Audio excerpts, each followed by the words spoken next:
Beast of Hollow Mountain, first of all, yeah, this is made in it's made in 1955, released in 1956. This is a film production by a production duo called Edward and William Nassour. And the Nassour brothers were two sort of private businessmen who came to Hollywood in the 1920s, really made most of their money in cosmetics and other related industries, and sort of as a side hustle entered into film production. They opened their own studio, and while the Nassours, especially Edward Nassour, he tried to get various film projects off the ground, for the most part they just ended up leasing out their studio to various independent low-budget film and television production projects.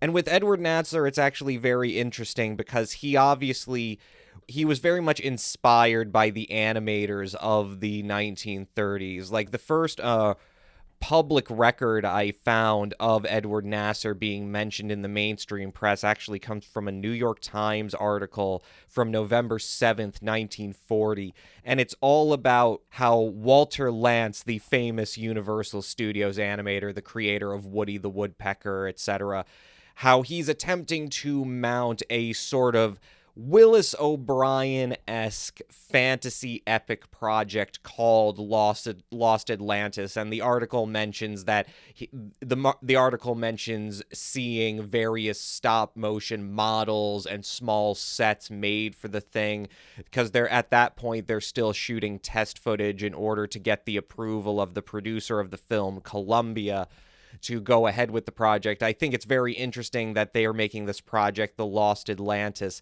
and there was also a Willis O'Brien project about Atlantis that also never got off the ground. So, like, it's one of these weird things where I don't have any evidence that one inspired the other, but it seems awfully uncanny that the first time you hear Edward Nassour being brought up in the press, which is as a sort of animation assistant to Walter Lantz, it's in this frame of reference to something that you could easily tie to Willis O'Brien. This idea that, like, it seems like Willis O'Brien and King Kong in particular were a pretty huge influence on Nassour. And this was relatively late in his life, too. He would have been in his 30s already. He had apparently already been a sort of hobbyist and private, sort of novelty film creator, working in various types of animation, stop motion and replacement animation mainly. But he never really gets his chance to, number one, to make the kinds of movies that he wants to make, but also just to really hone his talents. Because at the end of the day, it's very interesting that The Beast of Hollow Mountain is like one of, I think, 3 or 4 films that the Nassours actually made in their entire period in film production, which lasted from the 30s all the way up to the 60s before Edward Nassour tragically committed suicide. The dude stabbed himself in the heart. I think it was after he found out he had been in sort of ill health, and he was in the midst of producing basically what was going to be his magnum opus. It was going to be a fully animated replacement animation movie, coincidentally enough, about a boy named Emilio and his magic bull and the relationship between them. And he ended up, the impression that I got is that he was diagnosed with cancer, and so he stabbed himself in the heart in 1962 without the film ever being completed. It's just kind of a sad story for the guy, because it seemed like from the very beginning, Nassour was a guy who was clearly enthusiastic about the magic of animation and the power of cinema, but just didn't have the individual discipline and talent to really bring his vision into life the same way that someone like Ray Harryhausen might have. Because I just note that, like, in this article, what Lantz and Nassour are attesting in this article is that they've developed a completely new animation process. Quote, because of the texture of the plastic that the models are made of, and a new registering device which guides and regulates movement, Lance has secured a satisfactory illusion of lifelike action. According to current plans, he will use the test footage to use in one of his cartoon shorts to find out what the public thinks about it. All the way back in 1940, they're putting forward the idea that they've developed this really novel new animation system. Now, later on, much later, in the mid-50s, here Nassour is no longer working for Lance. Obviously, he's in his own independent production company. He's in the midst of producing The Beast of Hollow Mountain, which he is producing, directing. He had some influence on the development of the writing of the film, and he is also performing all of the animation on the film himself. Now, here's another interesting quote from a contemporary article before the release of the film and even before the production itself was completed. This is a quote from an April 12th, 1953 New York Times article. Now Nassour is once again claiming he's developed a completely new animation process, and this time he has patented it, and he's referring to it as Regiscope. Quote, The figures are activated by electrical impulses. The figures are made of a pliable material. So once again, you see the reverberation of, number one, the new registering system. This time it's being attributed to electricity. And then the figures are made of a pliable material, which the producer described as being something like plastic. Again, just like in 1940 when him and Lance were claiming that they made their figures out of a new kind of plastic.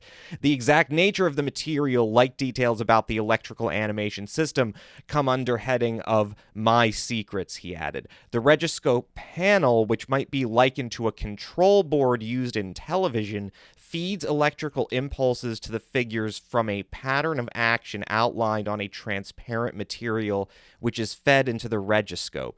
He said the process is actually very simple and eliminates more than half of the, quote, painstaking, time-consuming work that is required in the animation of line drawings. He added, we have absolute control of the action of the figures to within 64ths of an inch.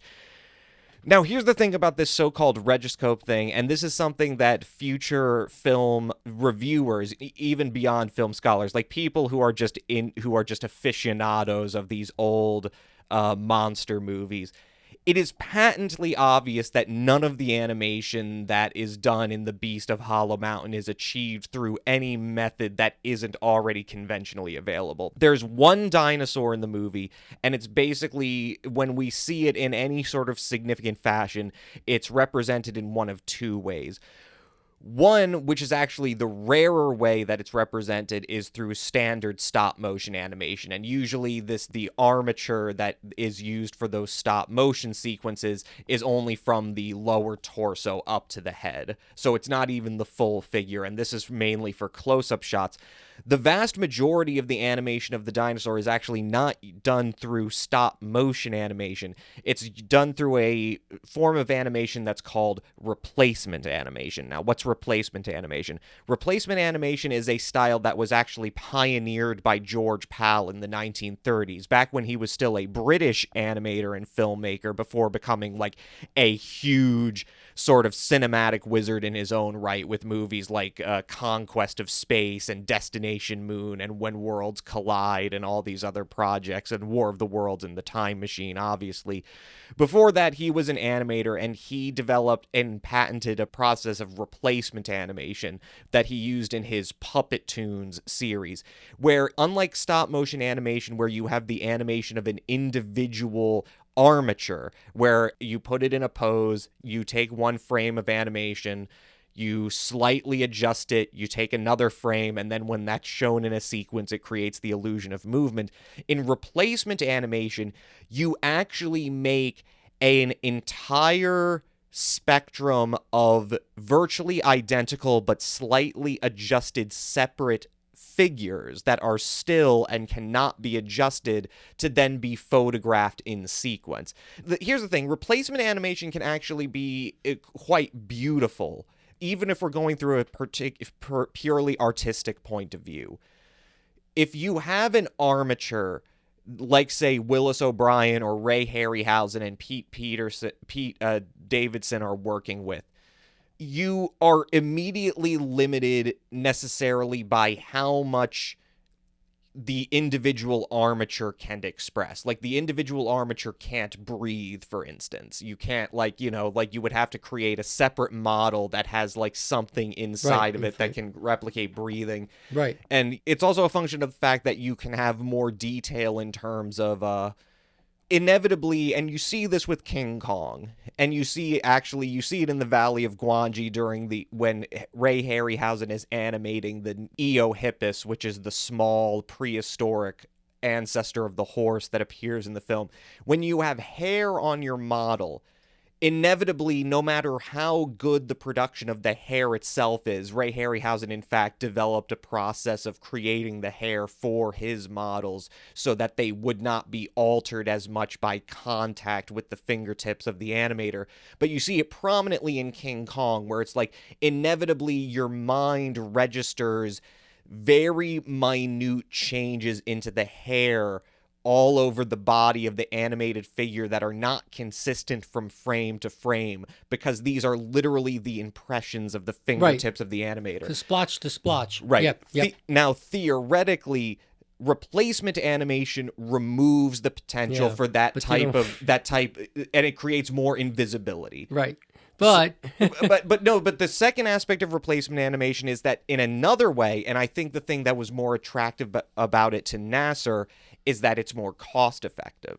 Even though technically you're producing more models and those in and of themselves are expensive enough to make, once you hone down what it is exactly that you want from an individual shot, once you pin down what the cycle of movement of the animated figure is going to be, it's actually a lot cheaper to just make a bunch of individual models, put one in, take the frame, take that out, replace it with another, take the frame, do that, than it is to spend potentially much longer hours animating an individual model and then potentially having much more room for error. But the problem with that is, and we see it in The Beast of Hollow Mountain with the animation of the dinosaur, is that the replacement animation, because the creature itself is bound to a limited cycle of movements, even if we're not consciously aware of it, our mind unconsciously registers the fact that the animal is behaving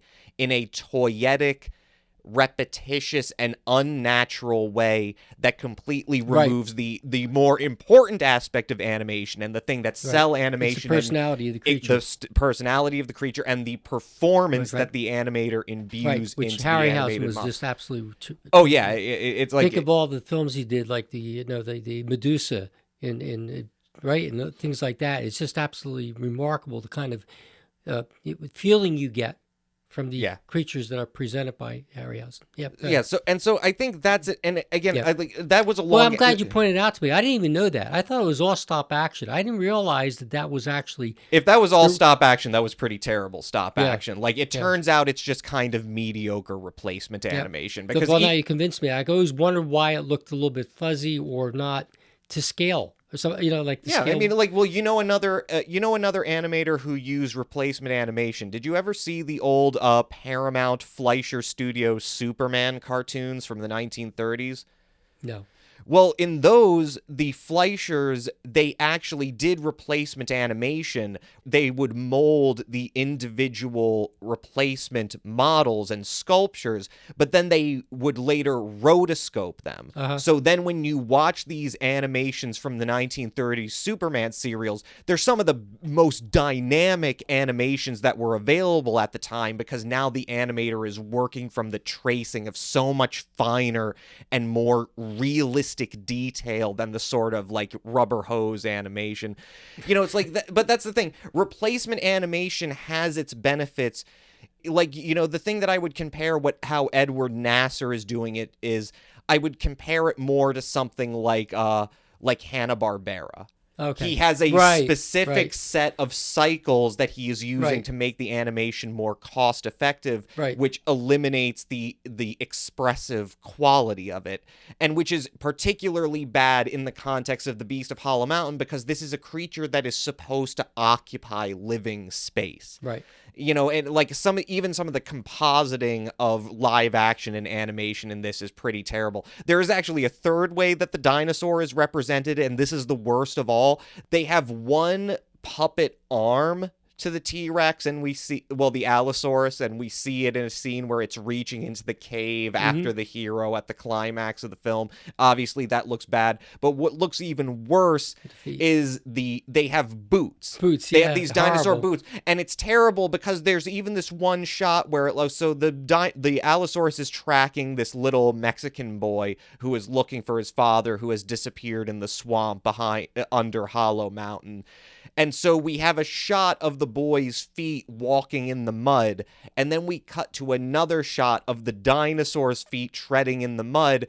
But the problem is that, again, we can tell that the scale is not any different, that this is just the boots of some actor that they're wearing, and we can see that the mud itself, it's too small. Right, yeah, the mud doesn't look like a huge expanse of mud. It looks like the physics would dictate that it would be more displacement. You know, and so we're getting a window here, I think. But that's because you look at it so critically. Well, no, it's not because... Well, I'm not looking at it critically. What I'm doing is I'm trying to look at this autobiographically. Yeah. Because I think at the end of the day, I appreciate that you got more out of The Beast of Hollow Mountain than I did. But... dumb minds find things that are amazing. But I think this is a great way to sort of analyze the way that even a bad filmmaker, their individual idiosyncratic perspective inherently impresses itself on a film in a unique way. And with Edward Nassour, it all comes back to this idea of regiscope. Now, Edward Nassour, and we have it acknowledged by his descendants that he did patent, and there apparently was a regiscope system made, complete with a panel and this sort of registering device for animating figures electronically. But apparently the thing never really worked, which is why it's not used in The Beast of Hollow Mountain, and it wasn't even used when he ended up making Emilio and the Magic Bull. You note from that New York Times article, the emphasis that he makes is on the fact that this is really going to eliminate on the time consumption that it takes to animate. Right. And the problem is that obviously Nassour was a guy who really wanted to make animated fantasy movies. He was clearly, like, even in The Beast of Hollow Mountain, there are numerous points in the film that you can point to and say, that is an explicit reference to King Kong. Like, he's clearly inspired by Willis O'Brien beyond simply buying the rights to both Gwangi and the Valley of the Mists and sort of compositing them together in his own original film. You see the clear inspiration and the desire to make these kind of flights of adventure and fantasy, but the problem is that he also has this kind of bizarre obsession with making the process less expensive and less time consuming. So he can have his artistic expression. I don't think he deliberately wanted it to be cheaper. I think he thought that this would really pan out, save time, and be able to generate his artistic expression in the movies. Is that what you're thinking, or no? Well, I think that's part of it, but I think also I think again it speaks to something. I think it speaks to something a little bit more tragic about his pathology, which is that he wants to create these beautiful films, but he doesn't perceive that this thing that he has devoted so much of his life to creating and patenting, regiscope. Right. It's a distraction from the discipline that is necessary to animate something realistically.